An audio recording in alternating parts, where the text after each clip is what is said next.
Hello, everyone. Happy Wednesday. Welcome here from many time zones. I'm currently in the Central Time Zone. I know we've got speakers in Europe, in other Eastern Time Zone. We got some other people around Europe and even Asia. So thank you for all for being here. It's 10:01 my time. Gonna give it another minute or so before we get started. And want to again thank you all for being here today. Welcome Tammy, Sergio, John Robinson, Mark Bertler, Brett Henderson. Thanks for being here. Andrew Eli, Alex Fisher. Great to have you all here. And maybe just to kind of get it going, it's always great to get the chat going early and often. So let us know who you are, where you're from, what organization you're with. The chat is open. And today this is very much meant to be an event about all of you. So make sure you fire up some questions. We probably won't be able to get to all of them, but we'll be able to get to many of them. And this is being recorded. So for those of us listening at a later date, hello and welcome. And we're now 1 minute past, and we had about almost 100 people signed up today. So I'm really excited for the interest in this exciting topic. And without further ado, we'll get started. So welcome to our webinar about the role of satellites in water risk. Today, we're here with a high-powered offense that you're going to hear from shortly. All these panelists were hand-selected, and today we will dig into the possibilities and opportunities about how we can better manage water risk with emerging technologies like satellites, the payloads they carry, and new computing power that we've never seen before. Earth observation. It's not necessarily a new thing.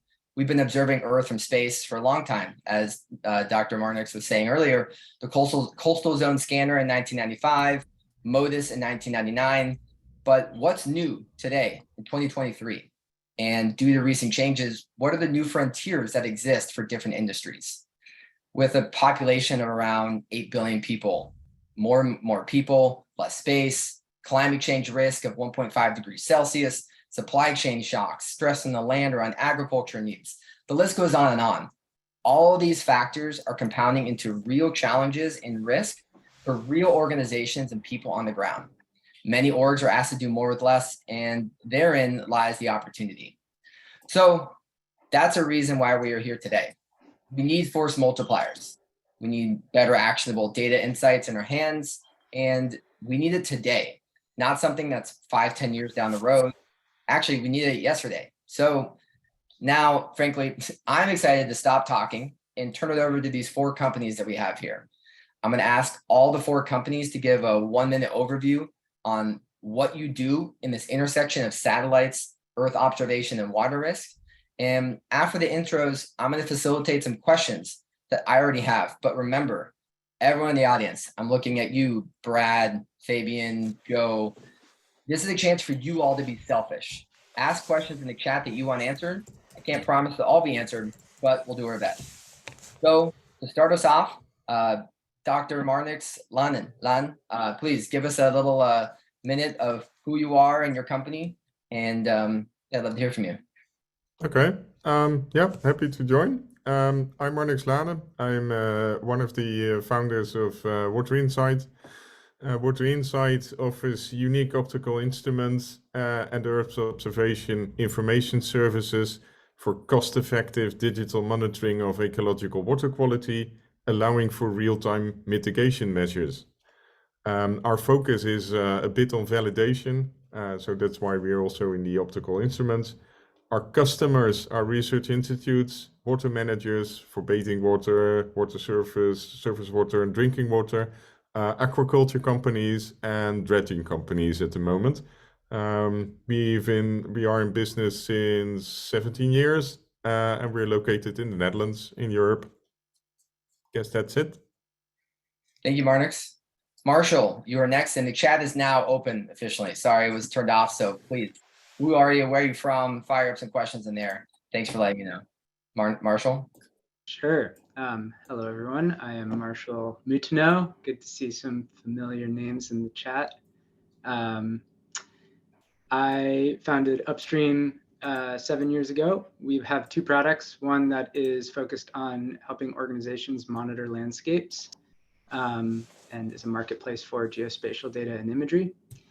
And another product that is Hydro Forecast, which is the most accurate water forecasting tool at a number of different horizons, short-term, seasonal, and climatological 100-year outlooks. And I think that's it. The team is about 35, based all around the world. Thanks, Marshall. Colben? Yeah, thanks so much, and great joining here today. So I'm Kolbeinn Hilmarsson, calling from Iceland, and I'm the CEO and co-founder of Svarmi. And at Svarmi, we're helping companies. Basically, we worked a lot in the environmental impact assessment phase with energy companies, infrastructure companies, construction, and mining. And we were digitizing a process that was highly analog and using Earth observation from drone satellites, combining it with ground observations. And now we are working with Global 500 companies on initial alignment to basically bottom-up nature reporting. And our intersection with water is really on the understanding the extent of nature influence by understanding the sort of water impact, but we haven't been, I would say, a water company or in that category for the past years. But of course, it's all interconnected. So being a nature tech company, we definitely are very much related to water. So I'm looking forward to today's discussion. And we have a team of 15 people around the world, and mostly though in Iceland and Europe. Thanks, Colben. Nadav? Hi, everyone. My name is Nadav. I'm the CEO of Gorilla Link. We are based in Israel, and we are democratizing satellite IoT. So basically, we're allowing smart sensors measuring water levels. I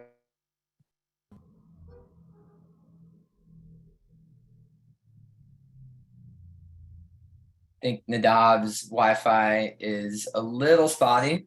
I think you need to connect to some satellite connectivity, Nadav.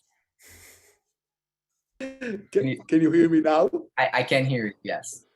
Okay, sorry about it.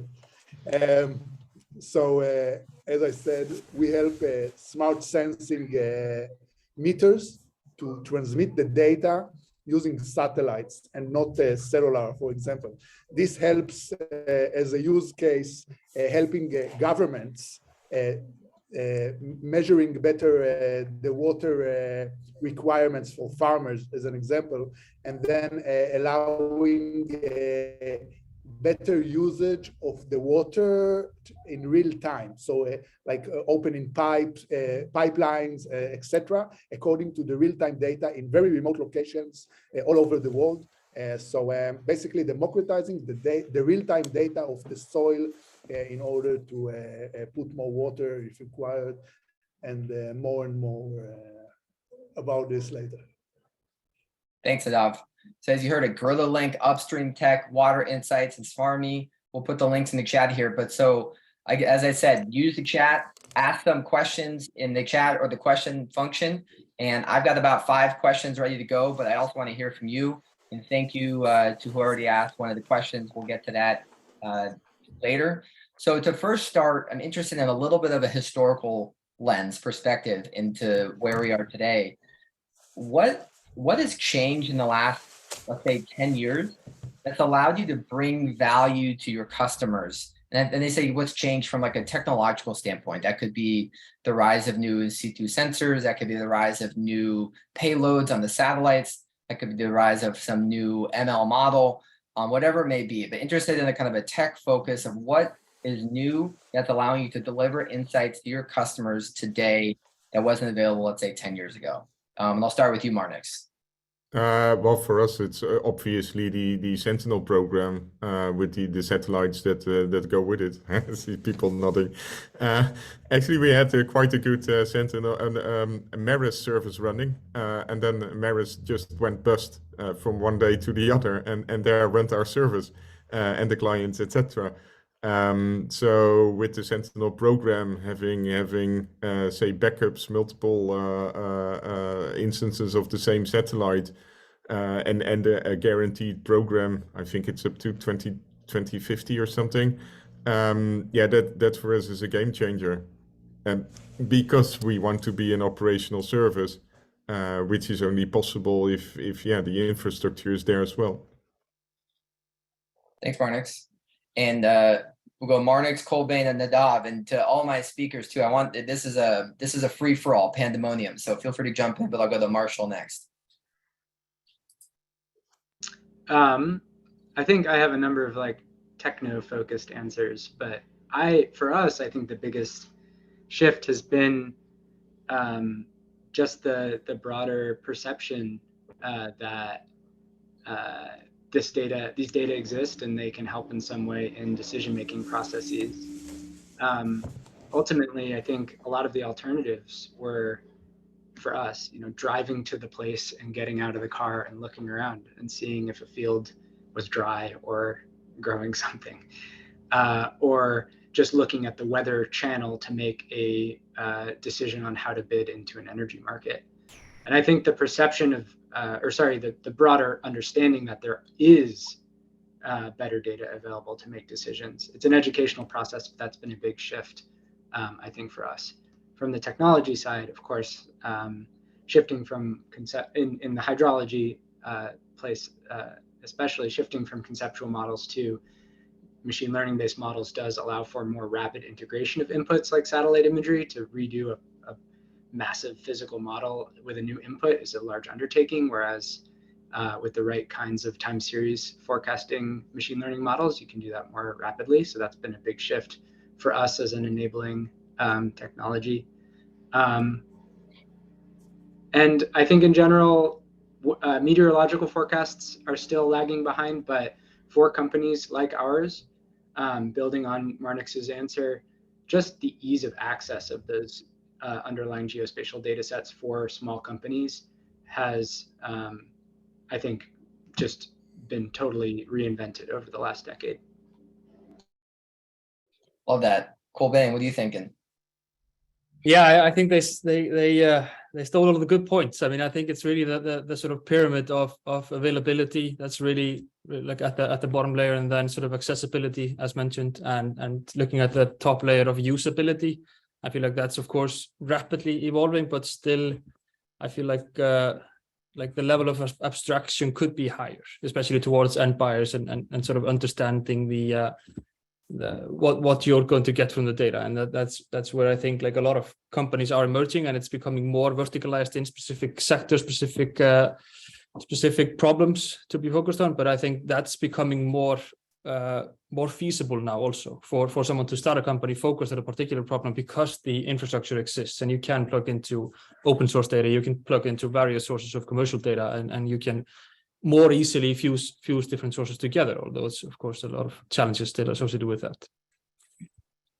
Well said. Nadav. So for us, it's basically the difference in the cost a few years ago for launching a satellite and the cost now, right? Operating and launching the satellite. So we can see that the amount of availability in networks it's like a new internet, right? So you just need to find the right way to transmit the data. So making everything, by democratizing satellite IoT is basically for us bringing it to a very affordable cost. So it can really have impact on in the ground level. And this can be done only when the airtime is very inexpensive, very similar to cellular as example. And the hardware is also very cost appealing for mass deployments. This is the whole thing. And in the water treatment, it's mass deployments in order to get better understanding of the ground. And so bringing this data from anywhere on Earth to the cloud to be analyzed, and then to actually provide a better understanding to the farmers. Like for each farmer, at the end, for us, there is an end farmer that needs to open and close a pipeline, as example, right? So we need to bring it to this cost, and it all starts from the link. So we provide the link, but the link must be very low, and the all new space satellites, the hardware, you can put AI at a very low cost hardware at the edge device as example, so we can get a better transmission of the data. So for us, from the ground to the satellite to the cloud, this is a huge challenge that can be addressed only today with the current pricing and technology and availability. All really good points, and probably two that stuck out that featured and focused on the person on the ground, the human on the other side. While I love all this tech, I care about the human element of it the most, in terms of how are we actually going to bring value to some individual or org that in making their life easier. As I mentioned in the opening statement, orgs are asked to do more with less. I do a lot with first responders. Their funding is being cut and they're being asked to do more. And I think that's kind of a similar trend with a lot of industries where you're trying to juggle a lot. And I'd love to hear from all of you. And this is sort of, now I want this to be open, free for all, of like, Marshall, you talked about the person driving on the field and getting data, and now they can maybe have a dashboard that gives them better insights. That means they only have to go in the field once a year or once a quarter.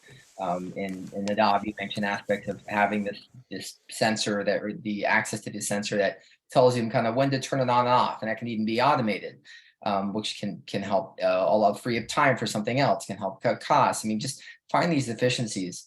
Could you all kind of maybe give like an example or an idea, an insight to how you are actually delivering value to someone on a day-to-day basis through your company, and ultimately through not the tech and not the data, but ultimately the output? So I'll open that up. I've been kind of going around the horn here, but who would like to take that first? Colbain? I'd be happy to jump in on this, because I really like the point on the person in the field, and I think the emphasis can't be on the tech alone. It needs to be on exactly what you said. It needs to complement the resources we already have, and it can't compete too much. It can't be viewed as a competition to the expert in the field, because we need the experts to make sense of the data and even the insights that are generated. So I think for us, it's really been like what we've seen is that a lot of I feel like everything is storytelling. So like creating reports, getting approval for projects is a lot of storytelling, and our goal has been to reduce the sort of adjectives in reports and have more sort of, you can go back to the source of how you came to this conclusion. And that's where I feel like there's a real value being generated, not only on to what extent you can automate the information extraction, although that's great, but it's also on how can you tell the story of this is how we came to this conclusion and this final result. And that's what at COP15, the Global Biodiversity Conference last December, it was really about how much value is locked in PDFs in terms of these environmental impact assessments. So that's kind of my main emphasis, is how can we tell more fact-based stories and actually have access to the underlying data. Marnix, what you got? I can only add to this as these techniques or the technical progress in general usually is not a replacement for anything, but it sure does make life a lot easier. We also have that with our clients, with the information that we can provide in real time nowadays, because that's also one of the things that has changed in the last 10 years. They can actually act on the information. For instance, we have some clients in the aquaculture.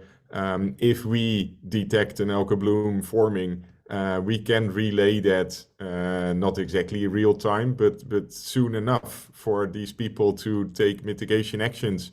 They can stop feeding, they can harvest early. So there's quite a lot of opportunities that they now can actually do, because formerly they could just stand by and watch what goes wrong, because they had no clue it was coming in the first place. And the same goes for an enormous amount of compliance monitoring that needs to be done. That might be a lot more efficient. Story again. We have the European Bathing Water Directive, that has a lot of compulsory laboratory analysis. 99% or something of these measurements are below the threshold. So if you can use, for instance, Earth observation data to eliminate already 80% of these laboratory analysis in the first place, that's an enormous efficiency boost. And that are the type of things that we look for every client. Throw it to you, Marshall. The people element. What are you thinking?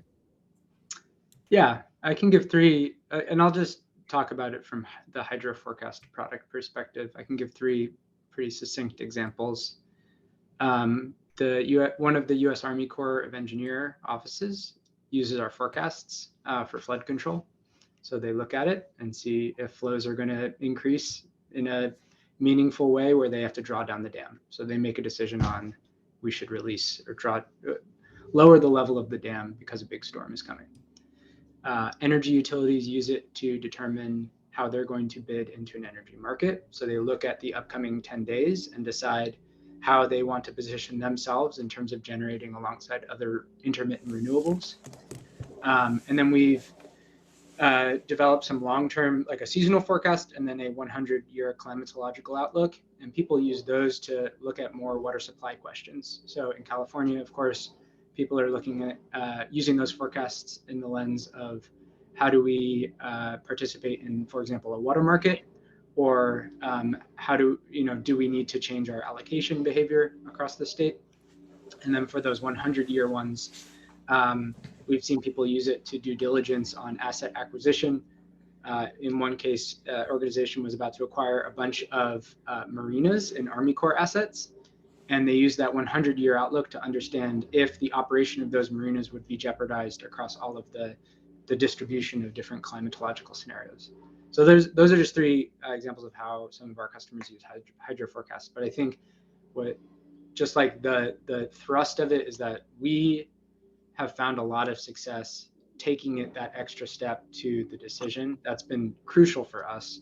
And it seems like all of the companies on this panel do it. I've seen a lot of Earth observation companies focus more on building a generalized platform, and they become consultants. And so I think that the step that we're all taking to really connect it to the decision, we're not Earth observation companies. We're a company that helps people make decision X. And I think that's really the important distinction. I put myself in the shoes of an operator on the ground where ideally I just have to push and pull levers based on the information I have. And like, for example, what you talked about, Marshall, whether I should raise or lower the dam level, or Marnix, I saw one of the case studies on your website about predicting a harmful algae bloom that may come and harvesting shellfish. I mean, it seems like there's maybe that conversation between data and insight where ideally you're delivering an insight that allows someone to pull or push a lever to make a decision. Would that be correct? Yeah, they don't care if it's satellites. I mean, they care that it's a better answer or a more effective, cost-effective answer. That's all I think that's all my customers care about. Sometimes the techno stuff is shiny and gets people in the door, but they're not going to use it or be sticky unless the satellite bit blends into the background and the value of the decision being made is in the foreground. Yeah, one John Robinson always says is talking about we walk in, we talk about water, people are like, they don't really care. But when you say health, people sit up a little straighter in their chair. Like what are some things that the way you phrase it, or what actually resonates with people to get people to sit up straighter in their chair in this conversation? I'll kind of open it up to anyone. And Nadav, I know I still have to go do that last question, but what are some ways that you communicate the value here to kind of get people to pay attention? Yeah, usually it boils down to the economic benefits, and sometimes public health. That's the bottom line, I guess. So the customers they get excited if they actually see that they can either reduce costs, reduce risks, or increase yield or production. And I think that's the level how to address these people. I'm a scientist by training, So I think it's really interesting to see the process and the technical specifications and whatnot. But yeah, 99% of people are not interested in that. So you have to respect that, I guess. Cool, Bana, you talked about storytelling earlier and stuff just dying in the vine in the PDF. I mean, what makes good points, Marnix, you said there about economic benefit and public health, but what else in terms of some of the aspects and features that you think really speak to people now, or speak to organizations or customers? I mean, I can at least say for myself, I don't enjoy reading 500-page reports on a particular item, but I do enjoy watching or like seeing visual support and seeing sort of more visual stimulation. So I think that's really how can you appeal to people who have limited attention spans, to executives that have limited time to really understand, or the regulator or the governance aspect, to someone who's making a decision of whether it's a go or no go in terms of something you want to build. How do you resonate with the facts being stated? And I think that's basically I of course it depends on who you're speaking to, but I think the vast majority of people is not built for reading 500,000 pages of a material they are maybe not experts in. So I think, especially for stakeholder consultation and bringing in, it's one thing to get the expert who is supposed to be looking and assessing it, but another thing is getting the community that it affects to give feedback on it and to be able to understand approximately what's about to happen. And that's where I think especially with Earth observation, the highly visual nature of what's behind those metrics and those numbers and the insights is really supportive in that respect. Nadav, kind of the person element and then sort of what resonates. I'd love to hear your 2 cents on that. Yeah, so I think it's mostly governments bringing grants or incentives for farmers or organizations or enterprises to reduce the water what we see. I mean, reduce the water usage for crops and then increase the yield by the farmer. So sometimes you are in countries that you don't have a very sophisticated technology, and you need to have a real-time data about what's really what's the real-time status of the soil in a specific area, and then you can help the farmers make better decisions. And it's all about the network. It can be like communities surrounded by one expert for a community of farmers, helping them make smarter decisions according to the data that we provide them, basically. But also what we see in the satellite from the ground segment, I mean, sometimes you have locations where you don't have cellular or have cellular limitations. So I'm not talking about Earth observation at the moment. I'm talking more about the IoT sensors. So we don't even know what to expect in certain countries and locations regarding the connectivity. And by bringing the satellite connectivity to those locations, making it by democratizing it, and at the end providing just a very simple decisions making for the farmer or for the company or the organization that need to have this smart decision. This is all what they need. Like it's like a Boolean decision, right? And someone need to do all the heavy lifting with the data and how to transmit the data and how to sense the data. Because in some locations, you can have, for example, in our case, sensors that sense what they need.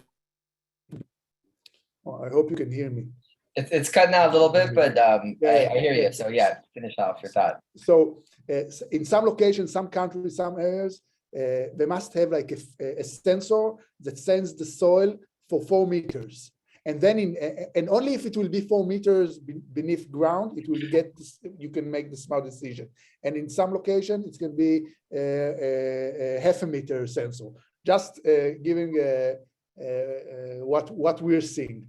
And at the end, all what they need to know is what decision to make at the field, and they need to have the expert to help them. And the only way is to get all of the data and have like a single expert looking for a community of farmers, as example. And but I think that looking the overall looking, it's coming from government objectives to decrease the water usage, increase the yields, so and bringing grants to the farmers, and so this is what we see. Thanks, Nadav. Well, now I went through a lot of my questions. I have more, but frankly, we've got about 30 minutes left, and I want to continue to let the audience let your questions be answered and heard. And I saw there's some specific questions for some of the speakers as well as some general. And I kind of want to keep this rapid fire so we can continue to go as much as possible. So I'm asking the speakers to, keep it to 90-second responses as we're going here. But so one that I see from Joe Pederalti, sorry if I'm butchering your name, thanks for the question. Is there enough on-ground tech to support the use of satellite insights? Nadav had touched on this a bit with the valves for agriculture. Are we able to take advantage of these insights? So me, I look at that as it's not just satellites, it's not just ground sets, or sort of it's not necessarily an or conversation, it's an and conversation. Talk me through, and I know you all have different aspects of this, but I'll throw it to all of you, but Marnix first, this combination of on the ground and satellite, the balance of the two. What are your thoughts in response to that? Yeah, it's. I mean, maybe it's how to say a very easy answer. Is there ever enough? Because every time, so we are very, very focused in a niche market, and we do niche things with Earth observation data. I have seen so many things pop up connecting as Earth observation information with something completely different. Also with satellite, with systems underground that I never imagined, and there will be plenty more of those because there is such a wealth of information now coming from all these satellite sensors, all these different sensors that you can also combine, do combinations with optical sensors, radar sensors, whatnot, and something on the ground, some system. So I guess we have just started on that. It's really in the beginning, and then so yes, it's not only with instruments on the ground, but it's I think primarily all the insights in how to process data that are now emerging. Everything related to AI, it's just started. Getting all these insights. Storytelling, a few years ago, I think on a conference, I heard someone with some first AI results telling me that he found a connection between cyanobacterial blooms and the ALS disease. And at the time, there was all these Earth observation scientists like, there can be just a causal relationship, just some coincidence or whatever. It seems like there is actually a connection between the two. We would have never found that without, just a new insight combining different data sources and techniques. Yeah, throw it to you, Marshall. Just that's super interesting, Marnix. I'd never heard of that link. That's pretty incredible. To Joe's question, no, there's never enough in situ on the ground data. I think anyone who tells you otherwise has not trained a machine learning model. I think one of the challenges, and I'll try to speak generally about this, but in forecasting especially, or any predictive model, we have the challenge of a changing landscape and a changing climate. And so there are two ways to combat that. You are less reliant on historical data, or you have a wide diversity of that, where that historical data represents. So in the context of water, that means getting a broad diversity of basin characteristics, of different coastal regions. That in situ data, you can never have enough variety. If there is enough variety, you can train machine learning models that can combat non-stationarity by not training a machine learning model on just this coastal region or just this basin, but on all of them at once, and then further tuning them back to the customer. So I think all of us here probably want more in situ measurements always. The challenge is that it's just really costly. It is incredibly costly to set up a new USGS gauge or put soil sensors into the ground or put buoys out that take water quality measurements. And so it's a balance. And I think what's really exciting about the technology is that if there is a critical mass of that data, you can do so much of it so that at the very least, you can identify where you have blind spots and maybe do need more sensors. So it's like a really, really nice balance there. Never enough ground sensor data. I agree. And I think it's definitely a conversation of not or, but and. And Marshall, I liked where maybe it is trying to figure out where those blind spots are to be able to then see that's where it might make sense to actually invest in some in-situ sensors on the ground. Colbain, throw it to you. Yeah, I mean, I think that just repeating what has been said. I mean, I think it's never enough, and it's really, for me, it's also on looking at current data collection taking place that's not being collected properly or not collected digitally. I think that's one of the key elements we see, where people are going to the field with a pen and paper, and that's just wasteful in terms of the cost that's already being accrued in this data collection, but it's not useful into the AND equation where you can use it with other sources. So that's the main thing for me, I think. This is great. I'm liking the rapid fire. Nadav, quick little kind of your thoughts on this, and then we'll go to the next question from the audience. Yeah, following Colbain's comment about this, yeah, it's sometimes there is a lot of equipment of the ground that we are not aware of. It's too complicated to collect the data from it and to make the smart decision from this, but not enough, of course. Yep, never enough. So we got two good questions that we're going to kind of combine into one from an anonymous attendee, and then the other one from Graham Simmons. So I'm going to read them both, and there's a little overlap. I'm interested in the panel's take on Planet Labs. I mean, they've become a giant in this realm. How should we think of them? What is their secret sauce? And then Graham's question was, seems like value is surfaced at the intersection of systems or platforms. And how do the panelists see partnerships with other technologies to surface a more fully resolved recommendations for customers? Is there a consolidation of role in the satellite services? So kind of a lot in there, but to kind of start us off, Marshall, I want to open that one up to you. Yeah, I know a lot about Planet, and I think the reason I think these two questions are so related is any company that is producing this Earth observation data, I think, has struggled at some point in its history in terms of connecting that with customer demand. A lot of people do not know, back to like the first thing I said, do not know that satellite imagery can help them with their decisions. And so I think we've seen, in some cases, a little bit of consolidation. Planet acquired Vandersat. They just acquired my good friends at Salo Sciences that produce forestry data, which is available through Lens. I think that is a clear action that they're taking, and other vendors like Airbus, Maxar have also taken to try to get further down that chain of value to actual decisions being made.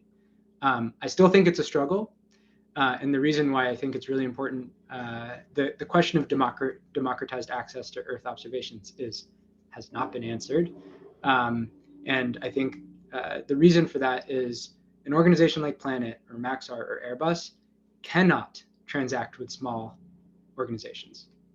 They cannot. They have outbound, very heavyweight sales processes. That's why, for Lens, the smallest customer is paying $250 a month and can acquire not full scenes of satellite imagery, but little snips of it. And so that's like a role we are playing, where a really small organization has access to the data. They're seeing $20,000 ROI, 500 people hours saved, but that's just like a very small slice. So there needs to be like tons of the companies that are here to solve those little slices, because it's so specialized. And Planet will never be able to have all of those specialties in-house. Well said, Marnix. Yeah, I fully agree with Marshall on this. I think the secret sauce of Planet was, I think it was one of the first instances where I saw that a large number of very different types of Earth observation was being offered in a relatively easy to understand environment. Not suitable yet for individual clients, I agree. But I think that was the basis of their success. And also for the consolidation part, I think, yeah, you can have like take the satellite services as say the first level. I think a combination of satellite data with other technologies, there will be such a wide variety of networks that you interconnect on that, and then there's always another guy that thinks, hey, I can also combine this with the, so I think that those are really interesting things that are taking place at this moment in a much more in a very high speed compared to 10 years ago. There's so much going on. Yeah, that's a very nice evolution. Cobain and Nadav. Yeah, I think like looking at Planet as a case study, but then more broadly to the market. I mean, if we look at the data providers, they often, as has been mentioned, they're selling to companies that then generate something from that data. And I think it's, of course, they're definitely not going to become experts in every field, but it's also difficult for them to make the move into specific verticals, because they will start competing with some of their clients. And I think that's maybe also why it's even though Planet definitely has a like great operation, it's not necessarily that they have made it yet. I mean, it remains to be seen that like it's I haven't read the later statements, but like profitability is not yet in there, and I think that's maybe the question of how successfully can these companies like acquire the next company and the next company, and which order should it go? Should the data provider acquire then the solution built on top of that, or will it be that the ones that build solutions with a large enough addressable market can actually get more force, more higher margins on their initial services to basically warrant higher valuations based on like to basically fund further development? So I think that's maybe more questions than answers actually from my side, but I think that's where I see it. And I think there's a lot of consolidation about to happen, already happening and about to happen, because I think that's a lot of capital has maybe gone into building to some extent similar tech stacks and similar infrastructure, which of course has been great to provide sort of options, but I think it's I would be surprised if we see as much of a focus on just building up the data layer in the next 10 years. Thanks, Cobain. And part of this webinar is we want you to leave here with more questions and answers. So that's well said, Cobain. So we're going to continue the rapid fire. So Nadav, will throw it to you, and then everyone continue to fire up the chat and questions. This is great. Looking at the Planet from our perspective, we have a constellation, a very interesting constellation. We see them as very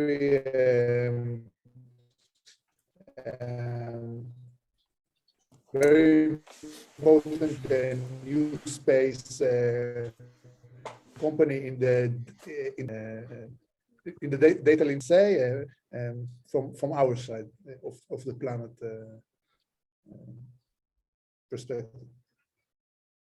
Thanks, Nadav.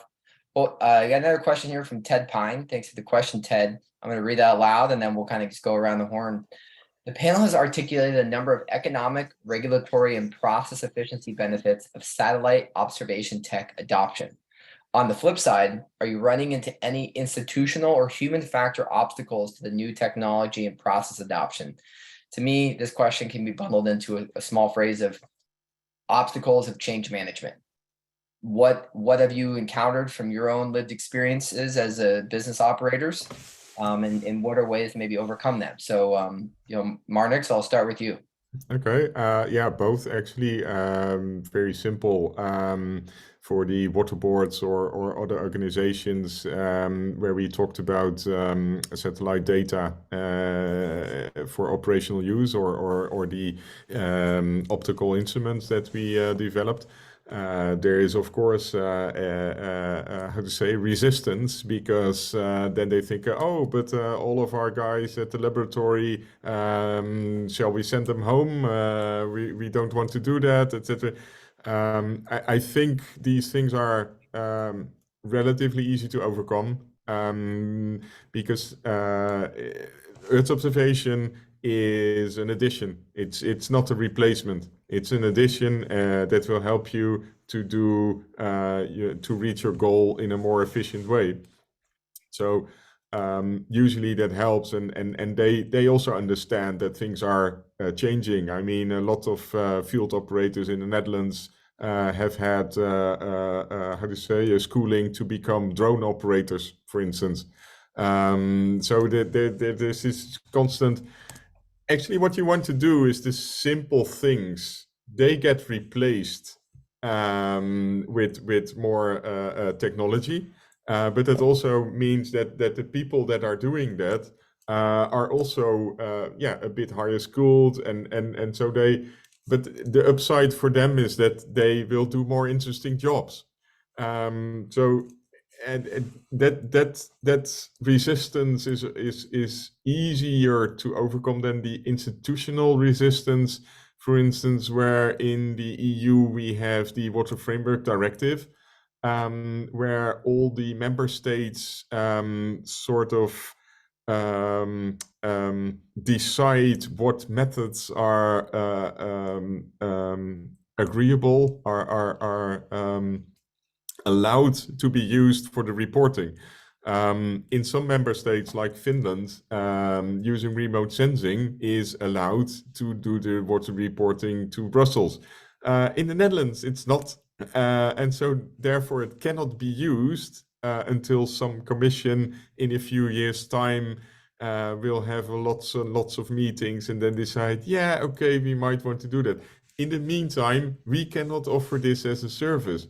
And that kind of resistance is much more damaging, I guess, to the progress. Yep. I saw a meme that said artificial intelligence is not going to replace your job. Someone using artificial intelligence will replace your job. Yeah. And it's sort of, again, these are just tools that allow you to change maybe your day-to-day a little bit and focus on more higher value use of your time. So good there. So we'll go Marshall, Colbain, Nadav on this question of the change management and obstacles. Yeah. I have met Ted, so I can slam this out of the park based on where I know Ted is coming from. I think Marnix's points are spot on. An element that we've run into, Hydro Forecast is a product that offers a more accurate and flexible forecast.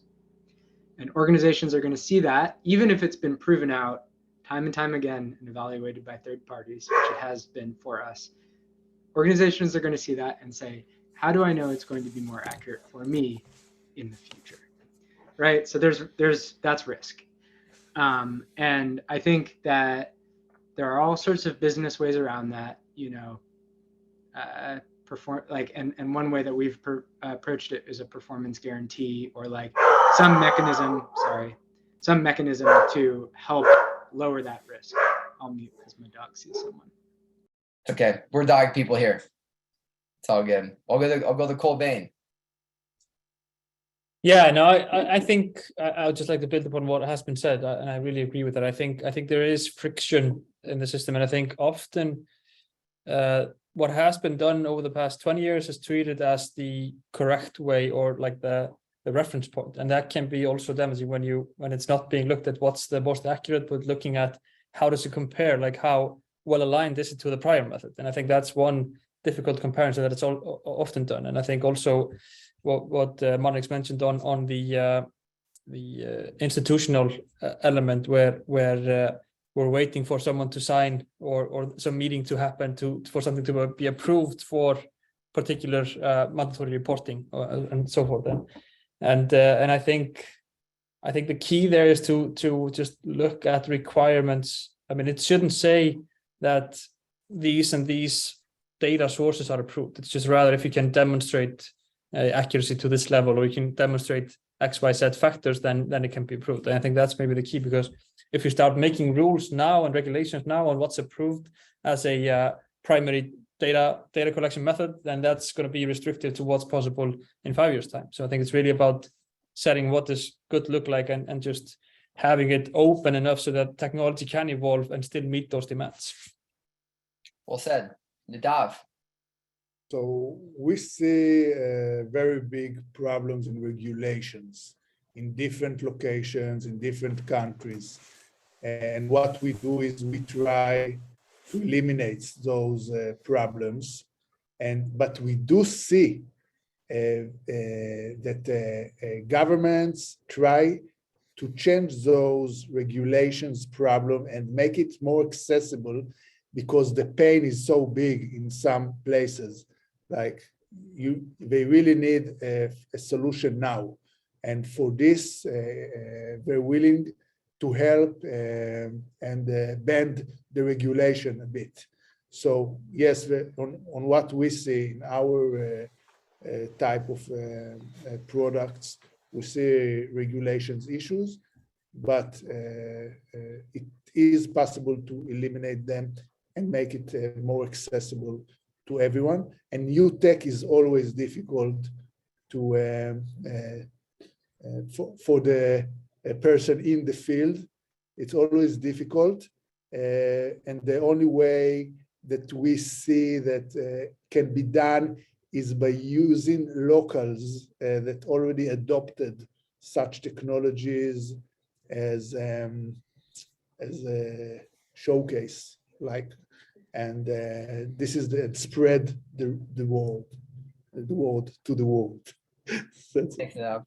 And one thing that I've heard a lot about it from all of you in certain ways and others is accessibility, usability, and I feel like everywhere I go on LinkedIn or news alerts, I always hear this democratizing data, democratizing water quality data, or whatever it may be. And it almost seems like it's, I think people have good intentions when they say it, but like, I'm almost confused about what does that actually mean, the democratization of data. And I think it would be just, if all of you could maybe in your own words for 30, 45 seconds, democratization of data in your words is what? I'll start I can start. Nadav, you go first. I will say, for us, democratizing is making it much, it's making the pricing of our link similar to cellular prices. This is the democratization that we see. Like the link that we provide using satellites is similar to the cellular link in pricing. Well said. Marnix. I don't know what the official definition would say. For me, it would be that these kind of services would be accessible, affordable to every individual in a few years' time. Also with a bit of how to say education, that people actually know that it is available. And there will be so many information services on exactly the right level that will address the users. I see the other questions about individual growers and golf courses. I do believe that in a few years' time, there will be lots and lots of services targeted directly at say the smallest unit of customers. Yeah. I like that. I mean, I know Marshall had mentioned earlier about taking this planet, this massive umbrella, and seeing what these different companies can offer, like very small niche practical use cases for different markets. And that may not be you don't have to have satellites in the sky, but you have the ability to take data and process in a way to deliver insights to a new customer in a way they didn't have before, to help Bob the operator on the ground save his time, save his money, save his effort, whatever it may be. Mm-hmm. I think historically, a lot Marshall. of the original call for democratization of data was just that as a small organization or a layperson, to transact with Airbus or Planet or Maxar, no shade to anyone who works there if you're on the call, it was impossible. Like, it was just a very difficult sales process where the minimum purchases were many thousands of dollars. For us to become a reseller, we had to commit to a very high minimum kind of commitment for each of the places we resell. And so I think the democratization, the democracy part maybe is missing for me. I think about it maybe more as like the co-opization. Like, what we are functioning as is ultimately as a co-op. We are pooling the resources of the hundreds of customers we have in order to transact with organizations that are really hard to transact with, that require massive minimums, not because that's the nature of the data, but it's because it's the nature of the business. So that to me is really what it has meant and how I've tried to act on it. I do really like Marnix's point about education being a factor there, because you can drop the price to nothing, but if people don't know why to use it or like how it connects to their work or problem, they're not going to find it or use it. So I think that's a really important piece. Colbain. Yeah, and I'd actually like to build on Marshall's earlier point on that. Like, I think none of the companies here are a space tech company or Earth observation company. It's really down to being a company focused on a particular problem. And I think that's, to me, that's really democratization of this, is not when every company in the world has an Earth observation strategy. Just like no company today. I mean, I think it's the same with AI. I mean, a lot of companies will now be marking down their AI strategy, but like essentially you shouldn't, for me, it shouldn't be a technology strategy as such. It's rather on like, what problems do we need to solve, and then what tools do we have in the stack? So I think that's really, for me, that's democratization. And just like with Uber, it was just for me to get from A to B, and I didn't really care about whether they were using these satellites or these satellites to for the GPS or for knowing where I was. So that's really the democratization I see. I used to be so bummed when my company wasn't included on like top EO startups or like top AI startups. And then it started feeling like a badge of honor. Like, oh, like all of these people are trying to brand themselves by the tech they use and not by the problems they're solving. And so I think that to me felt like a good wake up call. And I think it's echoing a lot of what I'm hearing from everyone here. Love it. And I just put all the 4 speakers' LinkedIn profiles in the chat.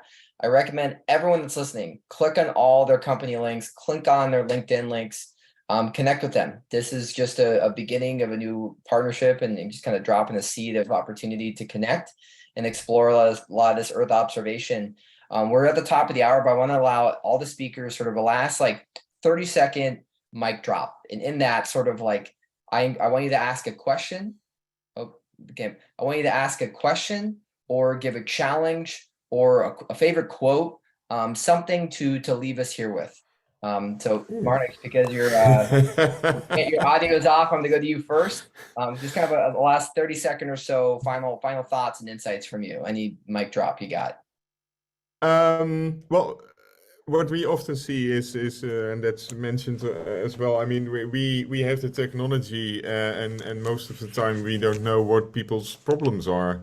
So if there is any challenge that I want to put out here, and there's been a few in the Q&A, just come with every for us water-related problem that you have that you might, or not even think, okay, is there that you think that there is an answer from Earth observation, but just put in problems that you say, okay, can you do something with this? This is really a thing for us. Just put them in I don't know, in the LinkedIn or in the chat or whatever. Because that is what we want to hear. We want to hear, okay, this is a specific problem that we have, instead of us like, okay, we can make you a map of I don't know what. It looks really nice, and no, we want to solve the problem. Yep. Cobain, Nadav, then Marshall. Yeah, I think actually what I want to close with is the fact that the fundamentals of financial accounting are about to change. Every single company in the world will need to think about natural capital, including water and different elements, and we should really be asking ourselves the questions of like, if we're operating in that space, like how do we build up the right partnerships and the right collaborations to actually be able to solve some of those big problems, and basically assessing the value of nature into business decisions. And that's really what I hope we will see more companies be looking at, versus just like how they adopt Earth observation. Love it. Thanks, Nadav.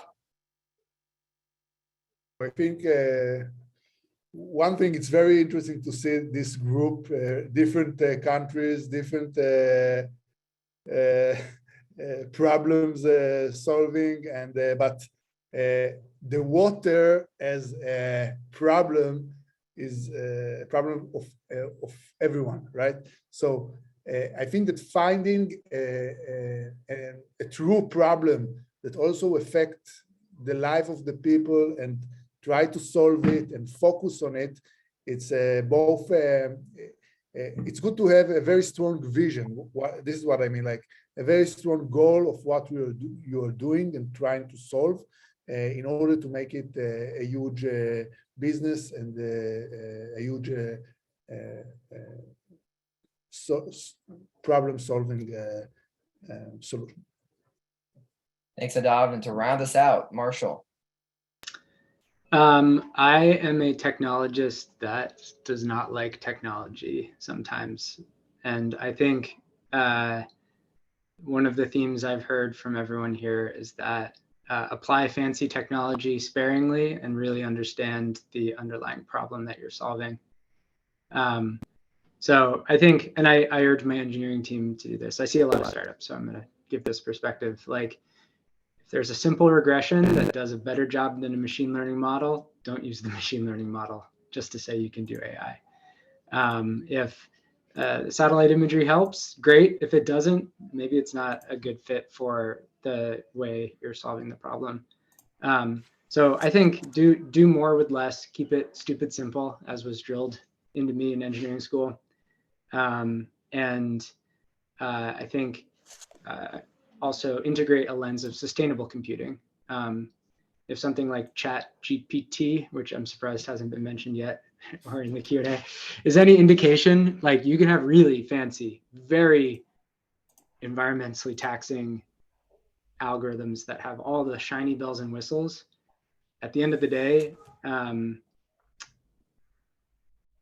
those technology are, maybe this is getting into like maybe more opinion piece. Yeah, let's talk about crypto now. just use the fancy technology du jour sparingly, and focus on the problem you're solving. I'll leave it at that. Well said. My kind of final mic drop is I've some of you I've met in person, but there's this book called Blue Mind, the study about why humans are happier, healthier, more productive when they're on, in, near, on water. And this is what the world looks like from 1,000 miles away, just a ball of blue. And I think kind of putting this into perspective and thinking about how small we are and how we can't just recharge this planet with resources. This is all we have. So it definitely helps to get insights from above, to help have insights from below. And I just want to encourage you all to continue to ask questions, think outside the box, break boundaries. And just want to thank Cobain, Nadav, Marnix, Marshall. You are all doing amazing work. check out their LinkedIn's, check out their profiles. There are going to be a lot more conversations around this conversation. And if you got any questions, reach out to John Robinson or myself, and we're happy to help. So happy Wednesday, everyone. 5 minutes over the hour. And thank you for a great, awesome conversation here today. Yeah, well, Thanks for happy to hosting. join. Thank you. Thank you. Take care, everyone. Bye. See ya.